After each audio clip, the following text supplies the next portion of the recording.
আসসালামু আলাইকুম। আজকে আমি রান্না করব শাক বাটা দিয়ে ইলিশ মাছের পাতলা ঝোল। এই তরকারিটা আপনারা যে কোনো মাছ দিয়েই রান্না করতে পারেন। আর এই গরমে তেল মশলা কম দিয়ে এরকম পাতলা ঝোল খেতে বেশি মজা হয়। তো প্রথমে আমি শাকটা রেডি করব। এখানে আমি একটা পেঁয়াজ, 2-3 কোয়া ছোট রসুন আর একটা তেজপাতা দিয়ে একটু ব্রাউন করে ভেজে নিব। এটা যখন একটু হালকা ব্রাউন হবে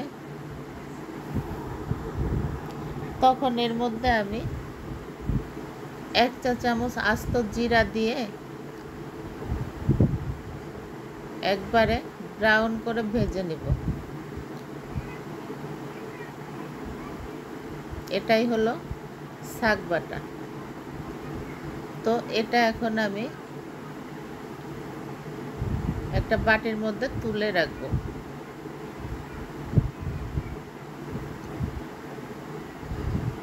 তো এবার ওই তেলের মধ্যে আমি আরেকটু তেল দিব। তেল দিয়ে আমি 2টা পেঁয়াজ কুচি করে দিয়ে দিব আর দিব স্বাদ মতো লবণ। এটা একটু ভেজে নিব। এটা যখন একটু হালকা হালকা বাদামি হয়ে আসবে তখন এর মধ্যে আমি খুবই সামান্য 1/2 চা চামচ রসুন বাটা দিব আর 1 চা চামচ জিরা বাটা দিব, দিয়ে একটু ভেজে নিব। এটা যখন একটু ভাজা ভাজা হবে তখন এর মধ্যে আমি স্বাদ মতো মরিচের গুঁড়া, পরিমাণ মতো হলুদের গুঁড়া দিয়ে একটু পানি দিয়ে দিব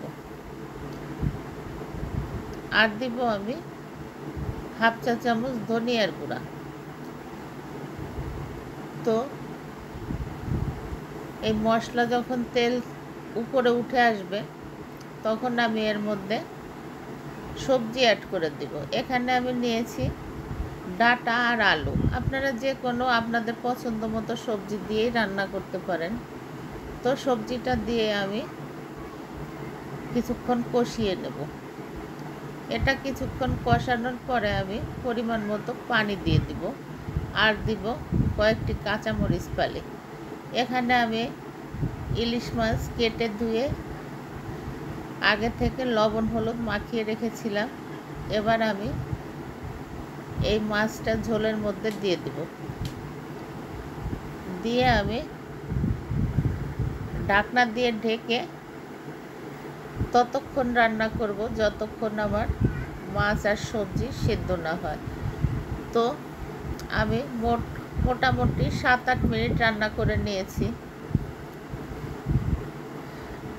তো এর মধ্যে আমার সবজিটা সিদ্ধ হয়ে গেছে। আর এখানে এই বাটির মধ্যে আমি সেই শাক বাটা পাটায় একবারে মিহি করে বেটে নিয়েছি। এবার এখানে পাতিলের থেকে ঝোল নিয়ে আমি এই শাক বাটার সাথে মিলিয়ে তরকারিতে দিয়ে দিলাম। দিয়ে আমি আরও মিনিট খানেক ঢাকনা দিয়ে ঢেকে রান্না করব।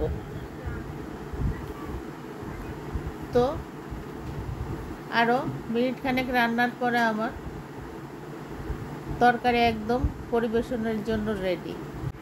আর এই শাক বাটাটা দিতে হয় নামানোর মিনিট খানেক আগে।